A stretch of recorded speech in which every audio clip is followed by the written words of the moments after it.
প্রিয় ভাই বন্ধুগণ, আজকে আমাদের আবেগের দিন, আজকে আমাদের অত্যন্ত স্মৃতিকাতর দিন। আমাদের চোখের সামনে আবু সাঈদ হাত প্রসারিত করে শহীদ হয়েছে। আমাদের চোখের সামনে আমরা মুগ্ধর সেই প্রাণোচ্ছল সংগ্রাম দেখেছি। আমাদের চোখের সামনে আমরা দেখেছি আসহাবুল ইয়ামিনকে কিভাবে ওই পিসি পুলিশের সেই রায়ট কার থেকে তাকে জীবন্ত অবস্থায় ফেলে দিয়ে তাকে হত্যা করা হয়েছে। আমরা যদি মাসের পর মাস, বছরের পর বছর আমাদের জুলাই গণ অভ্যুত্থানের স্মৃতি এবং কাহিনী বর্ণনা করি, সেটা শেষ হবে না। প্রিয় ভাই ও বন্ধুগণ, আমাদেরকে আজকে দুটি জিনিস তাড়িত করে। একটা হচ্ছে, এক বছর যেতে না যেতে আমরা যখন গণ অভ্যুত্থান হয়েছিল তখন কিন্তু আমরা কেউ কারো অথরিটি নিয়ে প্রশ্ন তুলি নাই। আমি বারবার বলি, ছাত্ররা যখন কমপ্লিট শাটডাউন ডেকেছিল, ছাত্ররা যখন ঢাকা ব্লকেট দিয়েছিল, ছাত্ররা যখন রেমিটেন্স শাটডাউনের আহ্বান জানিয়েছিল, ছাত্ররা যখন ঢাকা মার্চের আহ্বান জানিয়েছিল, আমরা তাদেরকে কেউ প্রশ্ন করি নাই তোমরা কারা। আমরা কেউ তাদের কাছে প্রশ্ন তুলি নাই আমাদের দীর্ঘ রাজনৈতিক সংগ্রামের সময় তোমরা কোথায় ছিলে। সেদিন আমরা তাদের আহ্বানে রাজপথে নেমে এসেছিলাম শুধু একটি প্রশ্নে। আমাদের কোনো মতাদর্শিক প্রশ্ন ছিল না। সেদিন একটাই প্রশ্ন ছিল, আমিও নির্যাতিত তুমিও নির্যাতিত। সেদিন একটাই প্রশ্ন ছিল, তুমিও মজলুম আমিও মজলুম। সেদিন একটাই প্রশ্ন ছিল, তোমার শরীরের রক্ত লাল আমার শরীরের রক্ত লাল, আমাদের দুজনের রক্তের স্রোতে রাজপথ ভেসেছে, আমরা ফেসিবাদের পতন ছাড়া কেউ ঘরে ফিরে যাব না। তাহলে আজকে কেন প্রশ্ন উঠে তোমরা কারা?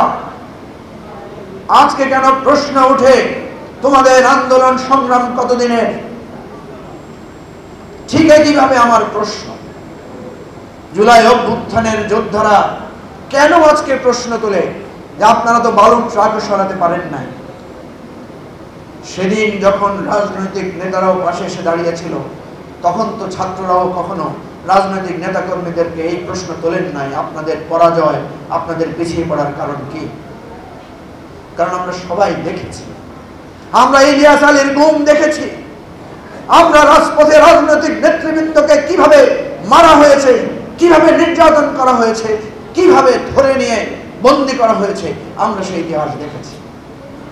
ফলে সেদিন আমরা কেউ কারো ইন্টিগ্রিটি নিয়ে, কেউ কারো ত্যাগ নিয়ে, কেউ কারো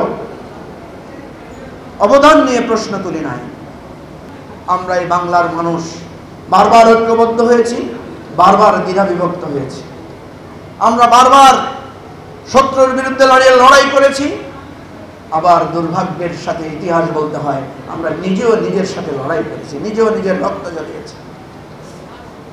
এত রক্ত যাওয়ার পরও কেন পরিবর্তন হয় না? এত রক্তদানের পরেও কেন আমরা বুঝি না এ আমার বাংলাদেশ? এত ত্যাগ কোরবানির পরও কেন আমাদের এই হৃদয়ে প্রশ্ন আসে না? ওই ছোট্ট নুজাইরা যে এখনো জানে না তার বাবার কবরটা কোথায় আছে, এখনো তার সেই বুঝ আসে না। সে হয়তো বুঝবে, আরো যখন বড় হবে, সে যখন দেখবে স্কুলে সবার বাবা আসে, আমার বাবা কেন আসলো?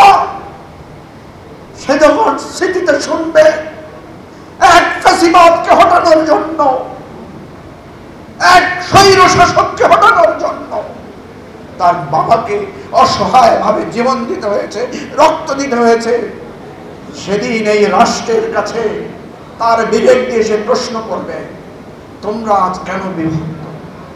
তোমরা আজ কেন গণতন্ত্র রক্ষার জন্য তোমরা আজকে একে অপরের বিরুদ্ধে দাঁড়িয়েছ? সেদিন তার হৃদয়ের বিবেকের কাছে প্রশ্নের জবাব আমরা দিতে পারবো না। সেদিন হয়তো ওই প্রজন্ম আবার আমাদের সামনে এসে দাঁড়াবে।